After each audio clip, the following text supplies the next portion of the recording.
Hello and welcome to the HR People Pod, the CIPD's fortnightly podcast bringing you the topical stories and expert insights on all things to do with the people profession and the wider world of work. I'm Leah de Silva. I'm a Senior Programme Manager for the CIPD Trust. We're all about using the brilliant people skills of the people profession to help people get in and get on in work. And joining me in the studio today, I'm delighted to have Jo Carlin. So I'm the Chief People Officer for Effective Energy Group. Fabulous. Welcome, Jo. And David Ball. So I'm the Principal at Healix People Solutions, previously a CPO in some FTSE companies. Fabulous. And joining us remotely, we have... Oh, good morning. I'm Janet Campbell. I'm an independent HR consultant. Excellent. And for those of you who are regular listeners, this is not the first time we've had such a wonderful expert panel. I know that, David, this is your second appearance. Janet, you're heading towards your fourth appearance today. And Jo, this is your fifth. So I'm fully expecting... I thought it was 4, right? So I've lost 5. one. So yeah, 5 it is then. Today's 5. So at some point I'm expecting... maybe a confetti cannon, some sort of mystery prize. Yeah, certainly. I'm all for the prize. You can live in hope. But for anyone who hasn't met this wonderful panel before, let's learn a little bit more about you. So tell me something that you've been watching this week on the telly or something you've been reading that's been bringing you joy. Jo. Oh, God. Joyful Jo, I almost called you. Yeah, I don't know if I've ever been called that, Leah. Okay. But and I'll never call you that again. No. What have I been watching? Some stuff which is a really eclectic mix. Okay. So I finished watching The Summer I Turned Pretty. Okay. And also Baby Reindeer. Right. Oh, yeah. So I'm a bit late to the party with that. Yeah. But I'd say they both give me joy in equal measure for different reasons. Okay. And I finished reading, what was I reading? I finished reading Alchemy. Okay. By Rory Sutherland. So if anybody is interested in a really good audiobook, because I do loads of driving, give that one a listen. It's awesome. He narrates it brilliantly. Brilliant. That gave me a lot of joy. Oh, love that. David, for you? Audiobooks. If Okay. you haven't listened to it, All the Colours of the Dark, which is a fantastic book. It is a real, it can't be a page turner because it's an audio book, but one of those I couldn't put down for hours. Fantastic. But this weekend, or this week, has all been about recovering from the Ryder Cup. Yeah. So it was a very stressful weekend when it shouldn't have been, and very late nights. But we made it in the end. So well done, Team Europe. Wow. But that was my weekend and week. Roller coaster weekend for you. It was horrific. I'm not a massive golf fan or watcher. I don't understand some of it. What does that mean? But I did get slightly gripped by it. And there was some really bad behaviour. And I thought golf was a bit more gentle than what we had seen. So I was very surprised by some of that behaviour. But I'm very glad that Europe got it over the line. And for me personally, I have to say, autumn as a season, it might be the season of mists and mellow fruitfulness, but it's also a season of Strictly for me. So Saturday I was on my couch. Yes.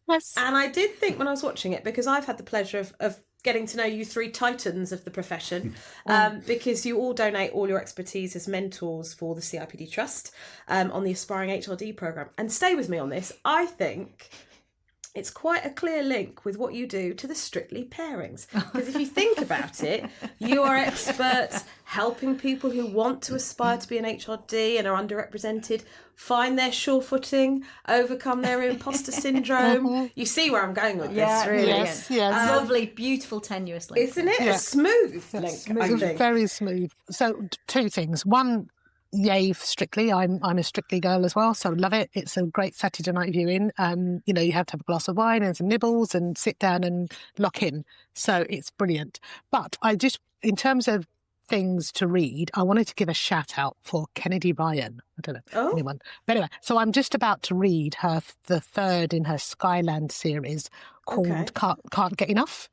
It's been on my TBR for a long time, and I've decided this weekend I'm going to tackle that one. And if you haven't read it, I would recommend Kennedy Ryan. If anyone hasn't read, an American author, she's brilliant. I love her books. And we can't get enough. So if you haven't already got a watch list or a read list, you clearly have now. So obviously today our conversation on our show is jam-packed with lots of stories that we're going to be touching on as jumping off points for a broader discussion. Obviously we don't know all the ins and outs behind the scenes, but it's all about the impact on the people profession. So So we're going to be touching on things like grievances, which is a hot topic in the CIPD community at the moment, as well as some of the incentives around posting on your personal social media accounts to support your employer. So lots of thorny issues to get into. But I think the meatiest one we're going to kick off with is the UK government's announcement of its launch of mandatory ID cards in an attempt to break down this epidemic of illegal working in the UK. It's safe to say, I think it has divided opinion. We had a discussion just prior to coming on air with lots of people thinking that it could remove bureaucracy, it could make things more dynamic in the jobs market, it could make right to work checks that bit easier. And the other camp trying to sort of scratch their heads and work out why it's coming in anywhere in the first place, but also thinking about some of the other issues that exist in that particular system before launching such a big and bold, ambitious plan. So, look, I'm really interested to get some initial reactions. Let's start with you, David. What are your thoughts around ID cards generally? I sit firmly in one camp, which I think is very much a nonsense. Okay. I think we are trying to solve for the wrong problem by doing this. And I think when you start to look at some of the background to this, we don't have a great track record of launching national IT projects. So I think we've got to take that into consideration. I think the cost of this against the backdrop of what lots of organisations and society as a whole is facing, it feels like a gross overinvestment in something we don't really need.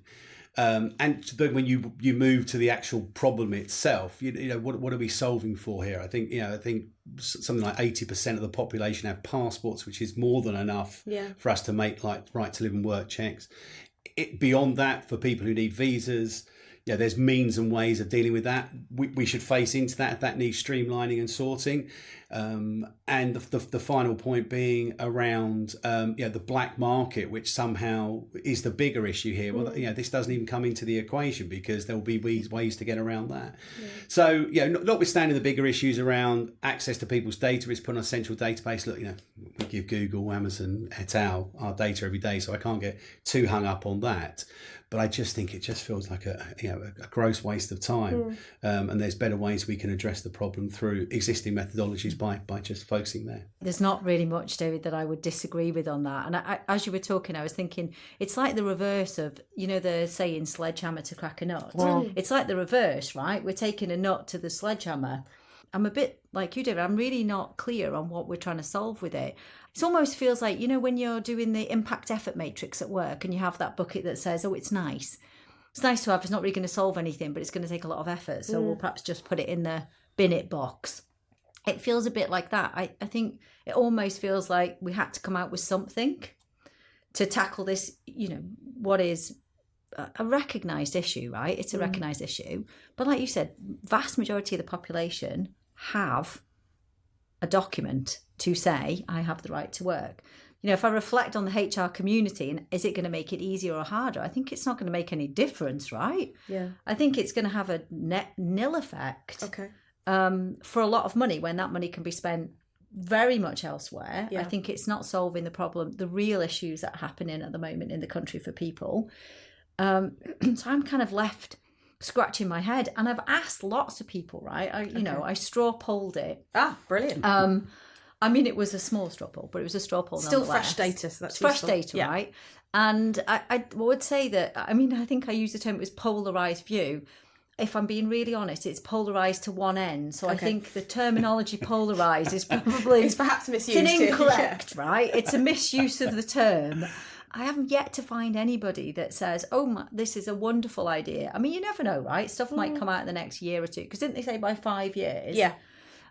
It could be that, I don't know, I will stand corrected if it suddenly revolutionises that issue that everybody's facing. Yeah. But I would say that I don't really think it's going to create any less issues. And I think I read something that said, and it was a quote, well, it'll stop people scrabbling around for a utility bill. But I don't know, right? Mine's digitised. Yes, so as is mine. As is mine. So if anybody's got a paper utility bill, maybe it'll help them. Okay. What's your thoughts on ID cards then, Janet? Do you think there's going to be a nil effect, as Joe suggests, or do you think we can watch and wait and perhaps something positive will come out of it in 4 or 5 years? I think, we are behind the curve, right? As far as digital ID cards are concerned. There are other countries that use digital ID in a way that sits across the entire spectrum of what happens. Estonia, I think, are the country, according to the region I did, that do it incredibly well. How people access health services, social care, etc. So, if that's the direction that we're headed in, then great, right? That's absolutely for the good of everybody. But I think we've just got to be clear about the why of what we're doing with it all. And I think that was something we were talking about earlier, is the balance. So, David, you had some idea, are there other benefits? Do you think there will be benefits? Yeah, look, I think clearly to the point just made there is, if you start to have a digital footprint, you can access other systems and records through that. And I think that's got some obvious benefits and will obviously reduce bureaucracy further down the line. So look, there are benefits, and I think you have talked about the gold standard there in Estonia. Still can't keep coming back to this point about it. It feels like such a sledgehammer to crack a nut. We've said earlier, that's crack the sledgehammer. But I just feel there's got to be a different way. And also, I would just say, I don't think it's been communicated very well. I think this is one of those classic examples where policy has come out at a time where there's a very different rhetoric, however you feel about that, over there in terms of, illegal immigration. This just feels like such a poorly timed piece of communication. They haven't done enough to convince the populace at large that this is a standalone entity that's going to solve a particular problem that's paramount and front of mind for us at the moment. We've all seen what's gone on around cybersecurity, Marks and Spencer's, Jaguar Land Rover. And we're announcing something to the populace at large about putting more of their personal data online when we're all highlighting nefarious agents out there wanting to access data. Like, just that feels a difficult sell for me. I mean, notwithstanding how good this could be in the future, it feels like a difficult sell. Unless we go back to the point about communication, you face into the particular issue that people are going to have. Now, as I said earlier, look, we give Google, Apple our personal details every day, so I can't get hung up on civil liberty type conversations too much. But there does feel something quite difficult in this, which is, you want my data, you want to put it online, you want to put it stored somewhere, you can fragment it. There's plenty of ways to get over that. But we all know that if there's an understanding out there, it's going to be criminal people out there who will be 18 months ahead of the game and will be able to access this in some way, shape or form. So again, going back to the sell, if you're going to sell it, make sure you face into those particular issues. So I think what I'm hearing is everyone's in broad agreement. Could have the opportunity to make a difference, but the communication has been patchy, to say the least, and perhaps it isn't necessarily solving the problems that it seeks to do so. And one of the other concerns we're reading about is that people feel for those working legally, it could present more barriers for them. Do we think that's a big factor? What do you think about that, Janet? So, I do think that there is, that we've got to have some consideration around digital exclusion, right? Again, just doing some research ahead of this, I think we've got something like 93% of people use smartphones. It's not 100%, right? Yeah. So what are we doing what would happen to make sure that nobody is excluded from a digital perspective? Those people that aren't using smartphones, and there are some age-related differences to that. So I appreciate that from a working perspective. Perhaps those people who aren't using smartphones aren't in that working age group, right? Yeah. If we assume a working age group goes from, say, 18 to 70. Let's assume it expands in that range. But it just seems to me that there has to be a greater consideration to the totality of what is trying to be solved here. You aren't going to solve the issue of illegal working with digital IDs, full stop. Yeah. That's my view. You're never going to solve it with introducing digital IDs. And frankly, it's a nonsense to think that it can be solved. That's the bullet to solve that problem. Yeah, and I would say that if that's the link that's being made, which it appears it is the link that appears to be the link that's being made, absolutely. Then I'm with you on that one, Janet. Then I think as well, Dave, you're looking at it going, well, how is that possible? I think, lots of people are scratching their heads on it at the moment, aren't they? Say, how is that possible? But I am more than happy to stand corrected. I think, is it going to make HR lives easier? I mean, I can't see it, right, at this stage.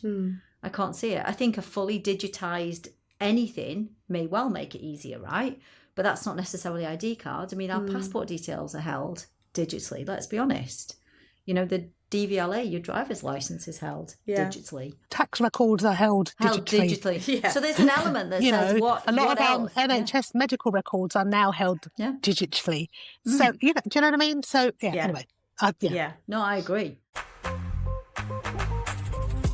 Well, I think moving on from one thorny issue to another, in another smooth segue, not strictly themed this time, and far less sequenced to be sure. Some of the other things that are certainly keeping the CIPD community awake at night, a really hot topic is around grievances. So this is a conversation around the impact on HR individuals and teams of having to deal with grievances, which is, part and parcel of the day job. But when you are doing your job and following a due process, it can turn personal, and those grievances can be taken against you as an individual and the team. So I'm really interested to get your insights as experts on how that plays out. In a straw poll, we've seen that well over 2/3 of the respondents in the community were saying they've had this experience. So most of you have been touched by this at some point. What's your feeling on how to manage that, I guess, emotional and personal toll whilst doing the job? Yeah, I think in your introduction there, you make a really, really good point that we shouldn't lose sight of, which is most people in the function have experienced it. And if they haven't, they've been very lucky. Because I would see this as a sort of an occupational hazard, so to speak, as if you're a doctor, someone's going to challenge your medical opinion with the professional body. If you're an accountant, someone's going to challenge the numbers that you put in there. I think this is, as I say, an occupational hazard. I think so. There's a few things that sound the back of that. I think first of all, as individuals, as a profession, we've got to steel ourselves a little bit more for that. I know it's difficult, but if you accept something that's likely to happen, maybe you can face into it a little bit more easily. I think there's a need for us to support people who've had that happen to them. But again, I would say, as a function, we've got to drink our own Kool-Aid here. If it was someone else who it had happened to, you'd say, well, trust the process. If you haven't done anything wrong, there's nothing to worry about. We'll keep you informed all the way. So whilst it's an emotional and a difficult time, I think we do need to face into it. But ultimately, I think as a profession, we should use it more as a platform to ask ourselves more openly about what does it say about organisations as a whole at the moment and working at the moment, because I think there are some challenges in there. I know we've talked a little bit before, Joe and I in particular, about what are we seeing post-pandemic in terms of the way organisations operate, how people may be feeling emboldened. Joe, I don't know if you want to come in there around how people might be feeling in HR, the challenges they get. I mean, I think this is, you could have a podcast in itself, right? Just on this, let's be honest. I'm with you, right? It's an occupational hazard, unfortunately, and it's always been an occupational hazard. I've been in the profession over 30 years, and yes, no, if anyone's looking on video, I know I don't look old enough. You need to put definitely need a confetti cannon, because that's two anniversaries. That's two anniversaries, right? Technically. Yeah. So I think from that side, unfortunately, we get touched by it, because a bit like you, we're literally at the coalface, right, of situations where employees feel aggrieved about whatever they feel aggrieved about, right? And sometimes it's small, sometimes it's big, but nonetheless it happens, right? And you're going to get your name up in lights on that grievance at some point. But I think there's been a bit of a sea change, I've noticed anyway, since COVID.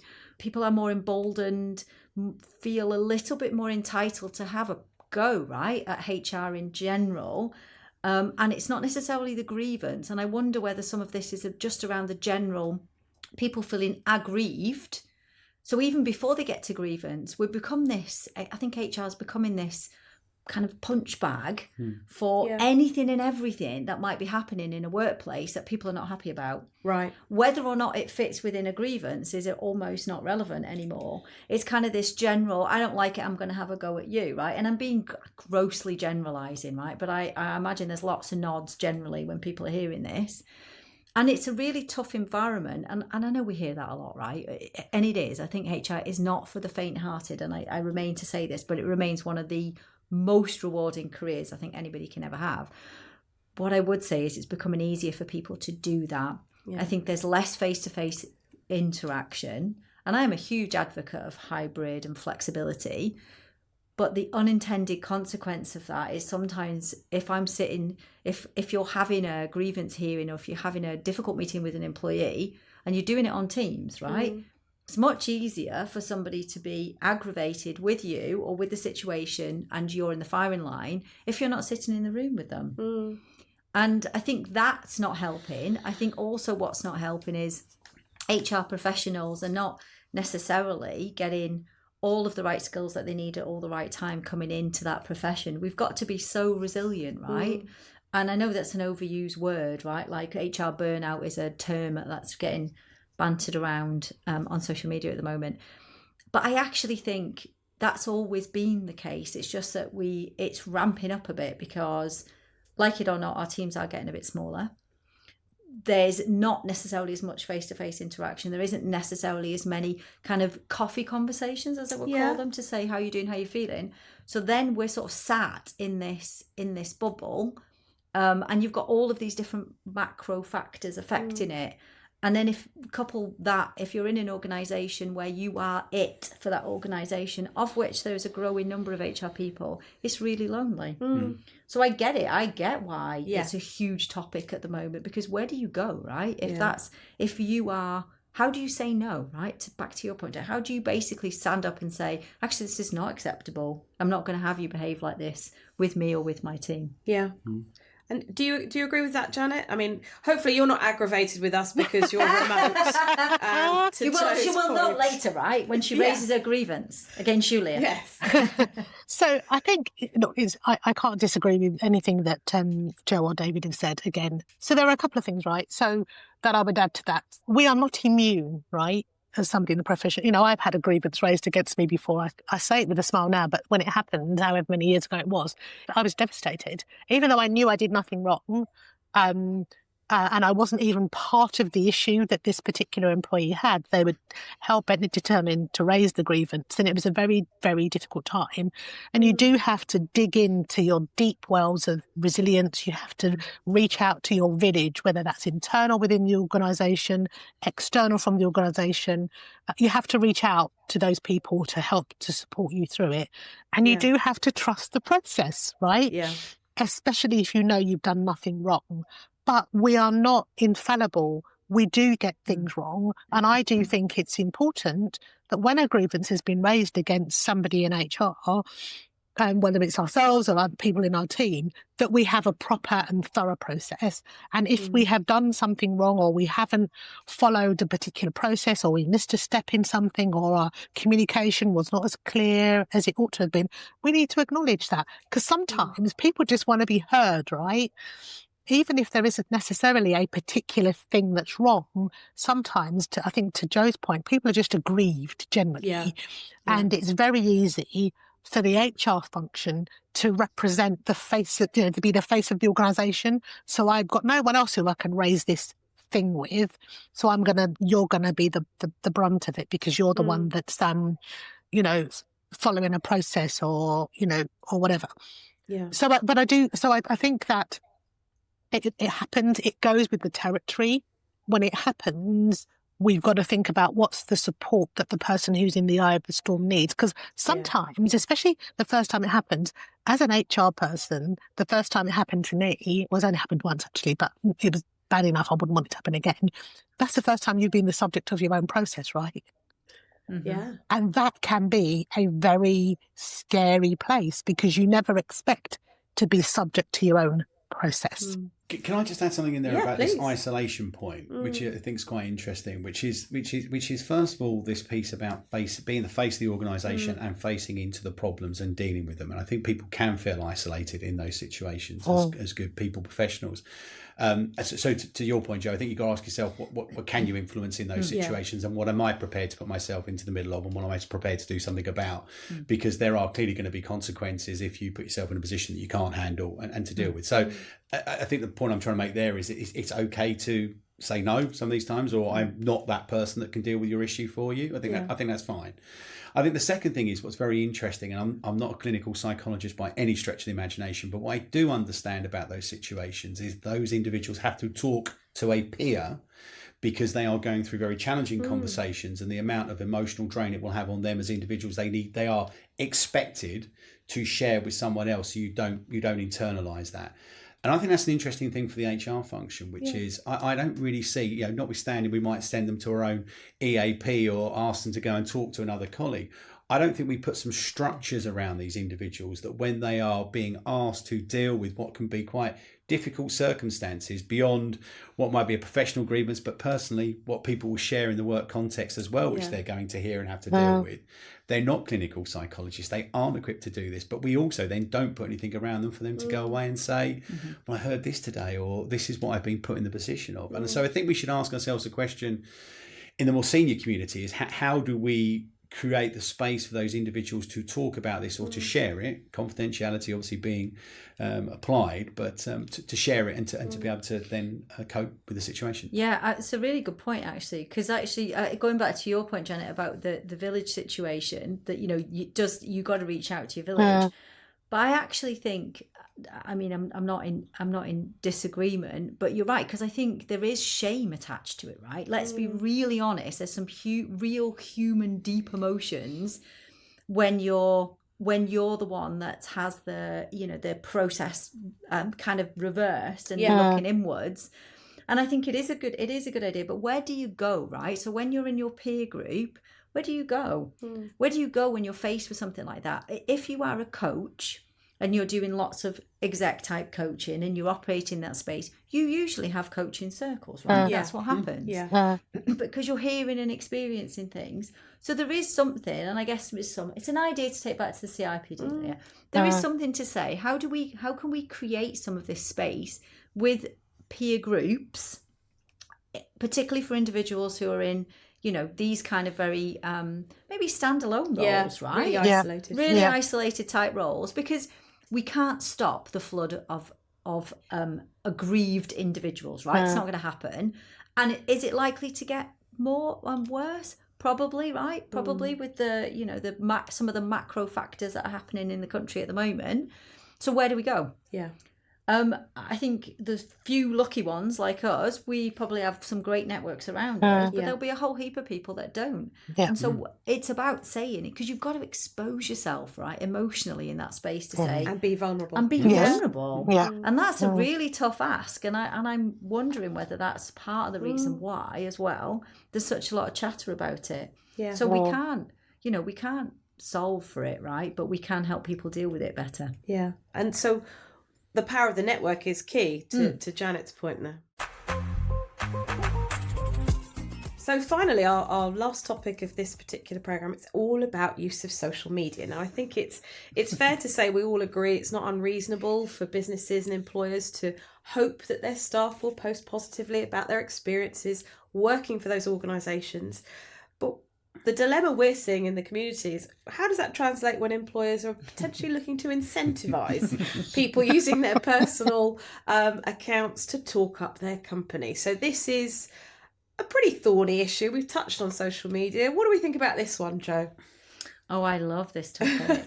I knew you did. I wanted to start with you for that very reason. Oh, I love this topic. This is one of those topics that you look at it and actually, I would imagine there's a large number of CEOs or CCOs in particular, or marketing, directors that will currently read it and go, that's a great idea. That's the best idea ever, right? Because actually they're not considering all of the other things that you would need to consider that goes into this.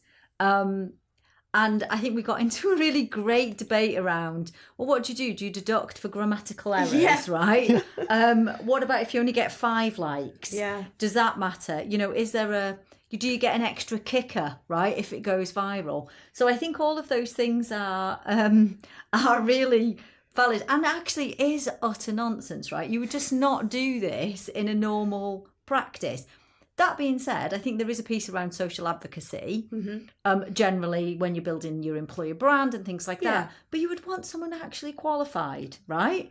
I mean, I don't know. I know a lot of people who shouldn't be posting on social media, right? Particularly not about the organisation. And you certainly didn't want to incentivise those individuals either. So I think from that perspective, I looked at it and thought, I actually thought it was a bit of a joke, right, when I read it. But I mean, in that case, I bet if I mentioned it to some marketing directors that I know, they think it was a great idea, right? They'd be like writing it into their KPIs. I'll hand over to David, but I think on LinkedIn in particular, I think my point was, if I don't see another post about how HR professionals should be behaving, or the fantastical world, to nick your phrase, and I'd love that word, the wonderful world of how the shiny veneer of HR, then I'm all right. I could not see those for a long time. I think we got into the realms of, I think we all doom scroll on LinkedIn now. Yeah. I think I use the phrase, and I'm going to say it, right? I love this phrase. I'm going to say it. I think LinkedIn has become the middle-aged TikTok, right? I think it's become... It's the brand they were all hoping for. Right, it is, right? Let's be honest. I don't doom scroll TikTok, but I find myself lost on LinkedIn trying to find something, right? I mean, it is like the middle-aged professionals version of TikTok. But LinkedIn, please don't sue me for that comment, or TikTok. But yeah, and so more, we don't need more posts. That would be, please, no more posts. No more posts from Joe. David? Well, there's a CEO at LinkedIn and TikTok at the moment saying, can I get my colleagues online to start writing, we're not the middle-aged TikTok. Well, they might be, right? They might love that phrase. I might become an overnight sensation. I might go viral. I go viral on that. But definitely get a t-shirt. I think Joe hit the nail on the head with it. I think when you say it out loud the first time, you think that's a great idea, right? Why I've got these thousands of people working for me. If I can get them out there saying something really positive about us, why would I don't have to waste money on advertising? This is great. But when you start to pick away at the surface, you do just see what an absolute nonsense it is. If we take it into our parlance, if you're generating a reward scheme, transparency, what are you looking to try and achieve? How do you communicate it? What are the parameters? It falls apart at the first stage, doesn't it? Which is, you're going to deduct pounds for grammatical errors, one-upmanship that you'd get in that. Where are we going to stop? Where do we reward somebody who says but someone else, we reward them even more if they say it's fantastic. So I think there's a real challenge there, and I would just say, like everyone else, do some research for these types of events and this podcast. And I came across an American, I think they're pharmaceuticals beauty company that I think around 2007 did something like this. So the owner incentivized colleagues to go online and to write positive reviews of the product, and it just unraveled in front of them for all the reasons we would expect. They found out that they were fake accounts. They found out that the people were being asked to do it.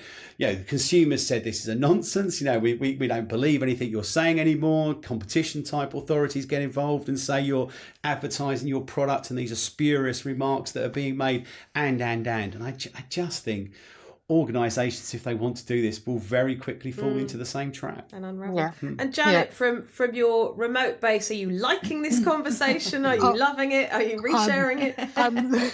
I'm liking the conversation, and I may even reshare it at some point. This, every now and again, our CEO comes in the next morning and I had this great idea last night. They're in the shower, and they have this most amazing idea, and you think, oh dear God. And then you want to say, stop talking, that's not a good idea. But you hear them out and you think, right, now I need to talk them out of that because it's it's just really a bad idea. This is one of those. Yeah. It's not a good idea. So, okay, so look, I absolutely am with that. If you can encourage, staff to repost articles that the social media people have put up or like them, that they put up, great. That's a great thing to do. They're engaging with the external content. And that's also, the activity, all good stuff. But to incentivize people to write their own posts about their own thoughts, about their own feelings, about the business, you're just asking for trouble. You're just asking for trouble. And that's asking for someone's discretionary effort. To just a step too far. You're just asking for trouble. So I can't see how that can possibly succeed. And to throw money in the mix as well, just, fire, gasoline, poof. There is also a sort of a quite serious point to that. There is an assumption that everybody is going to be happy to post online, right? Yeah. But what if you have somebody who's not online for a reason? Exactly. Yeah. And then it comes back to digital exclusion. Yes. Yeah. So that people are not online for a reason, and they've actively chosen not to be active online for a reason. It could be because they're sadly, a victim of domestic violence or some other reason. Do you know what I mean? And but then there's this expectation that they need to do this, and if they're not, they're financially penalised as a consequence. Yeah. I can't get along with it. I'm sorry. I think that's a good point to end. I know that we're running out of time, Sorry. but I could talk to you three Titans all day, and honestly it's the best Friday morning I've had in years. But we should draw things to a close. A huge thank you for not only sparing the time but for being so brutally candid and brilliant as you all three are. Thank you to Joe Carlin, thank you to Janet Campbell, thank you to David Balls. It's been a brilliant session. Don't forget, we do publish new episodes every fortnight, so wherever you subscribe, do subscribe so you don't miss out, first of all, and you can always catch up on demand. My name's Leah de Silva, and this has been the HR People Pod.